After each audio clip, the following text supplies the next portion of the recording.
Donc là, on a un générateur basse fréquence. Comme vous pouvez le remarquer, on peut choisir entre un signal sinusoïdal, ou bien un signal triangulaire, ou bien un signal carré.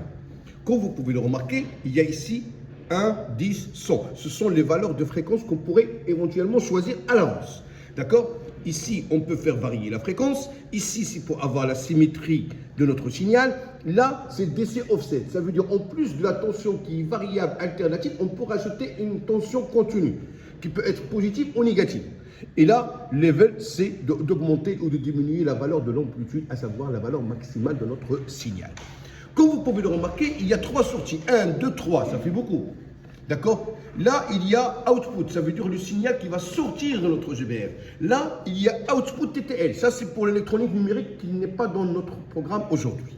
Et là, vous avez la fréquence input. Ça veut dire quoi? Ça veut dire avec des capteurs bien adaptés, on peut mettre une fiche BNC comme celle-là et on peut capter les signaux qui règnent dans notre environnement. La Wi-Fi, les ondes radio, etc. Et c'est pas ça notre but. Donc, comme vous pouvez le remarquer, on a ici un GBF. Donc, on va prendre les outputs ici présents. Voilà.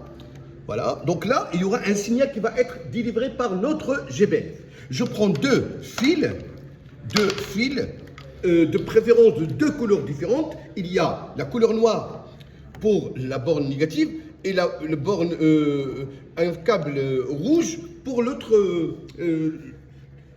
la valeur de la tension positive. J'ai ici une deuxième fiche BNC et là, je vais brancher sur l'oscilloscope. Il faut savoir que l'oscilloscope, c'est un instrument de mesure qui nous permet de visualiser un signal. Ça veut dire qu'on va voir le signal, comment il est. Est-ce que c'est un signal carré, triangulaire, sinusoïdal, etc. Donc là, vous avez la voie numéro 1 et la voie numéro 2. Ça veut dire que je peux visualiser 2 signaux à la fois. Donc je vais me mettre sur la voie numéro 1. Voilà. Voilà. Donc là, c'est bon.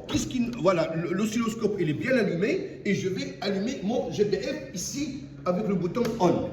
Voilà. Donc, comme vous pouvez le remarquer, voilà. Donc là, j'ai un signal sinusoïdal, mais je peux choisir un signal triangulaire. Et vous voyez bien, à l'oscilloscope, on a un signal triangulaire. Comme je peux choisir un signal carré. Et j'ai ici un signal carré. D'accord? Donc, là, c'est le 0. Mais je peux la déplacer pour, voilà, on va faire comme ça, au milieu là. Voilà. Donc là, j'ai bien mon, attendez, voilà. Oui, c'est avec ça qu'on rajoute une valeur positive ou négative. C'est pas, on va la mettre inactif. Et là, on a un signal sinusoïdal. Et là, comme vous pouvez le remarquer, j'augmente comme je peux diminuer la valeur maximale, à savoir l'amplitude. Là, je peux changer le calibre. Voilà, voilà, voilà. Là, c'est mieux. Et je peux baisser la valeur de l'amplitude en utilisant ce bouton-là. D'accord? Level, ça veut dire que j'augmente ou je diminue la valeur de l'amplitude. Qu'est-ce qu'il y a encore? Là, sur l'axe des abscisses, on va lire la période. Pourquoi? Parce que, comme vous pouvez le remarquer, c'est un signal périodique qui se reproduit identiquement à lui-même au bout d'un laps de temps appelé période. Voilà. Donc voilà, donc là on a une période, de là à là on a une période. Après il va se reproduire. Il y a ici un calibre qu'on peut choisir. Donc là, de là à là, ça fait une période. D'accord? Donc si vous regardez bien, on peut déplacer comme ça là. Et là vous voyez bien un carreau, 2 carreaux, 3 carreaux, 4 carreaux à peu près. Et comme vous pouvez le remarquer, on a 2,5 microsecondes par division. Ça veut dire qu'un carreau correspond à 2,5 microsecondes. Vous multipliez par 4 et vous avez la valeur de la période. Alors, donc là, c'est un signal périodique alternatif. Et notre but, c'est que on va alimenter à la fois une bobine d'inductance L est égale à 0,1 Henry et d'une résistance interne de 32